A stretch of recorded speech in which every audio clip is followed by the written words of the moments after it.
Hello friends, এই মুহূর্তে আমি আছি আসলে একটা উদ্যোক্তার গল্প শুট করতে এসে হঠাৎ করে ও আমাকে ফুল দিতে চাচ্ছিল, যে আমি মানে ফুল কেনার জন্য ফোর্স করছিল, কিন্তু আমি আসলে ফুলটা দিব কাকে, ফুল দেওয়ার কেউ নাই। তো এই জন্য আমি আর ভাবলাম, ওকে জিজ্ঞেস করলাম যে তুমি কি আমার সাথে খাবার শেয়ার করবা, তো ও আবার রাজি হলো খাবার শেয়ার করতে। এটা ভালো হলো। আমি জানি না যে ও এত অল্প বয়সে কেন দায়িত্ব নিয়েছে, সেটাও জানি না। তো তোমার নাম কি? আমার নাম জিসান। জিসান।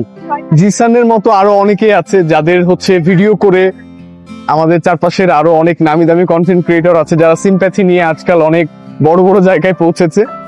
আসলে কি যে জিসান কিন্তু এখন সে কাজের মধ্যে আছে বলে কিন্তু সে ঘেমে গেছে, তার পোশাক আশাকটা পুরনো হয়ে গেছে এই জন্য। তাছাড়া ও যখন একটু পরিষ্কার পোশাক আশাক পরে বের হবে, ওকে কিন্তু হ্যান্ডসাম লাগবে, এই হচ্ছে ব্যাপার।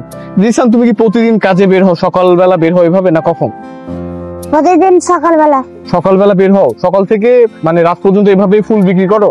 আর অন্য কিছু করো কি কি করো? আর চরকি বেচি, বাদাম বেচি, বেলুন বেচি। ও আচ্ছা, মানে যারা রাজশাহীর ঠিক এইভাবে ছোটখাটো বিজনেস করে তারা এরকমই করে, তাই তো? ও আচ্ছা, তোমার বাসা কোথায়? আবার 14 পাই। 14 পাই।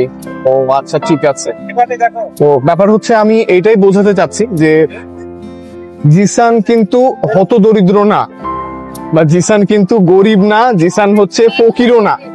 জিসানের টাকা আছে, ও ফুল কিনেছে, সেই ফুল দিয়ে ব্যবসা করছে। জিসান আমার থেকেও পরিশ্রমী, এটা আমি মানি, কারণ আমি এত অলস যেটা বলে বোঝানোর মতো না। জিসানকে দেখে অনেক কিছু শেখার আছে। আর এই ধরনের আমাদের ছোট ভাই বা এই ধরনের মানুষকে নিয়ে সিম্প্যাথি নেওয়ার কিছু নাই। এই তো জিসান আর আমি এখন খাবো, সেটার ভিডিও আপনাদেরকে আর দেখাবো না, কারণ না হলে অনেকে বলা বলি করবে যে খাওয়াচ্ছে তাও ভিডিও করছে। এটা এমন কিছুই না, আমরা বড় ভাই ছোট ভাই। জিসানের সাথে এরপরে আমার দেখা হবে, কথা হবে। এই তো জিসান, ফুলগুলো তুমি কত করে কিনেছো?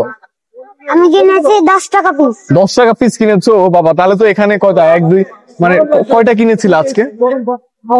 10টা কিনেছিলাম। 10টা কিনেছিলা? 10টাই আছে। 10টাই আছে। কখন কিনেছো? হ্যাঁ, আচ্ছা, ও গুনছে। 10টা। 10টা কখন কিনেছো এটা? এটা এখনই কিনলাম। এখনই কিনলা? আজকে কি এর আগে কি, মানে আজকের দিনে এই 10টার আগে কি অন্য কিছু বিক্রি করেছো? কি বিক্রি করেছো? কালকে চরকি বিক্রি করছিলাম। চরকি বিক্রি করছিলা? ও আচ্ছা। জিসানের আজকে এখন একটাও বিক্রি হয়নি, তবে হবে, কারণ ও কিছুক্ষণ আগে কিনেছে। আর আমি ফুল কিনবো না, কারণ আমার ফুল দেওয়ার কেউ নাই। আসল কথা যে পরিশ্রমী হতে হবে। ওকে দেখেও আমার নিজের কাছে খুব খারাপ লাগছে, আমার নিজের প্রতি নিজের মানে লজ্জা লাগছে যে আমি নিজেই আসলে কিছু করি না। এই আসল কথা। তো সবাই আমাদের সাথে থাকবেন, জিসান আর আমাকে সাপোর্ট করবেন। জিসানের সাথে যদি আপনার দেখা হয় তাহলে অবশ্যই ফুল কিনবেন। জিসান, তুমি কোথায় কোথায় ফুল বিক্রি করো? সেমন মোর লাশ ফরমা, তারপর উমর প্লাজা, কাবাবের সামনে। কেউ যদি ফুল না নেয়, তুমি তো, আমি দেখলাম একজন ফুল নিতে তুমি বললা, সে নিল না, তুমি আবার কিছু বললা না, তুমি চলে আসলা। তো সবাই কি এটা করে না, জোর করে ফুল নিতে বলে? কেউ কেউ করে, জোর করে, তাই না? আচ্ছা দেখ, জিসান জোর করে না, এটা অনেক ভালো বিষয়। তো ঠিক আছে বন্ধুরা, জিসানকে ভালোবাসবেন সবাই। টাটা।